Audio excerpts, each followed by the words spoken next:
You're not lazy, you're not weak, but you are mentally exhausted, and the worst part, you probably don't even realize it.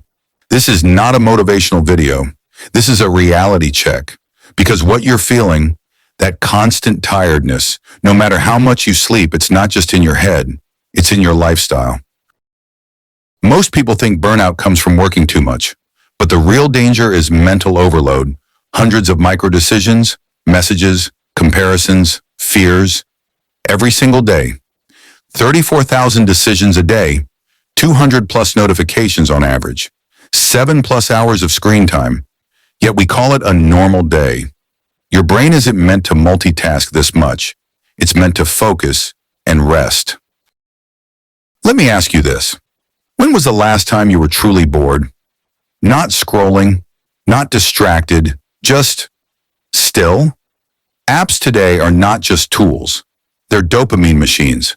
You scroll not because you want to, but because you're being programmed to. Infinite scroll equals infinite exhaustion. Constant comparison equals low self-worth. Fake productivity equals real burnout. Somehow being busy became a badge of honor. But think about it. Why is rest considered laziness? Why is peace seen as unproductive? Burnout isn't just in jobs. It's in school, college, social life, even hobbies. We're addicted to doing, not being. You don't need to quit your job or run to the mountains, but you do need to reclaim your mind. Turn off notifications. Take 1 hour a day for deep rest, no screens. Journal, meditate. Go for walks without music. Respect boredom. It's your brain breathing.